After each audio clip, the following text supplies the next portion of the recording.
I just started following this gentleman today because he was making a post about how, like, every party, every religion is just, like, aggravating to him. He's like, this is not how Jesus would have operated. This is not who he is. This is not how he does things. So I follow him, and then I see a recent video. He professes he's Luciferian Christian. I've been saying this for years. I've been on podcasts saying this, on Christian podcasts saying this. And Christians are so nice. They're never like, true Christians are never like, oh my God, damn you to hell. Right? And then Satanists are like, well, we don't like her either because she loves Jesus.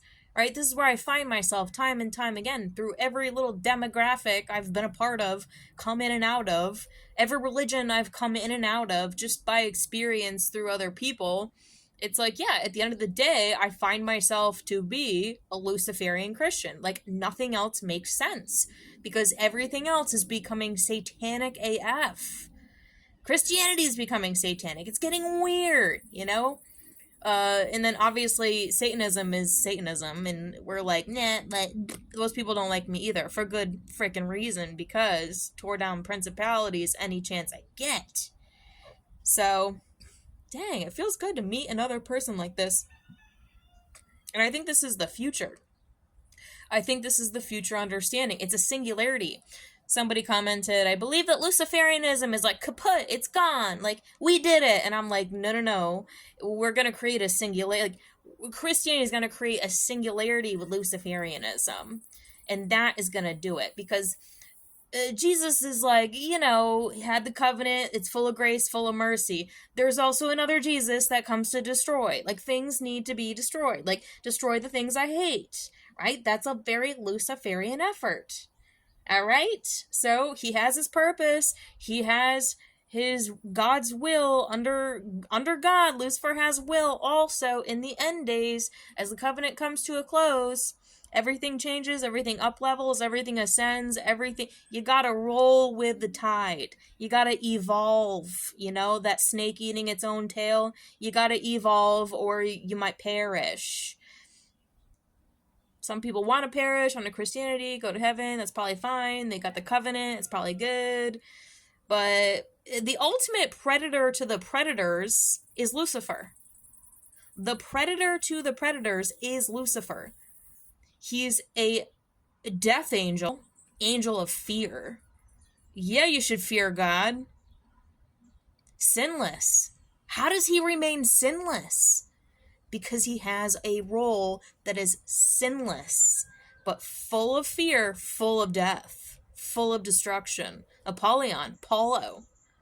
Dude never went anywhere. He's just kind of like on standby, allowing people to do what they do for so long as they do it. And then at some point, dude's not your friend. Definitely not your friend. Destroy the things I hate, Christ says. It's a singularity with Christianity, with Christ. It's destroy the things I hate. That's the role of Lucifer. That's why the most evolved Christian is going to find themselves to be a Luciferian Christian.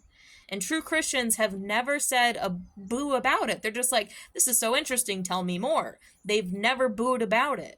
Who boos about it? Satanic Christians, controlling Christians, egomania Christians. Those are the ones who say something about it. And then true Satanists don't say anything because they're pooping their diapers over fear. And they don't maybe even have fear because they have no regard for human life whatsoever. They were only just here to just be recycled out. NPC nature, like, we came, we saw, we were predators, and they don't evolve. And then they're like, we won't evolve, and so therefore we're just gonna be fatalists. But true Satanists reform to Luciferianism, which creates a singularity with Christianity. Your enemy is not the worst person ever. They made you who you are. They sharpened you to who you are. You come to respect them and you're like, oh my God, these people are so predatory and they didn't get me, but oh my goodness, they get a lot of people. Iron sharpens iron. This is why in Revelation it says, if you're hot for God, you're cold for God, you're probably good. Lukewarm spit you out. The most dangerous place to be is lukewarm. So no, don't go worship Lucifer. Stick with Jesus. And know that in the end times, just like in Matthew, chapter of Matthew, he's like, I'm not coming back to bring peace, but a sword. I'm going to be different. Right? God's like, I'm going to come back to deny the existence of myself, to judge the people who fall into that trap. He wants a strong, evolved people. And that can only be done through a singularity with the snake's head and the snake's tail.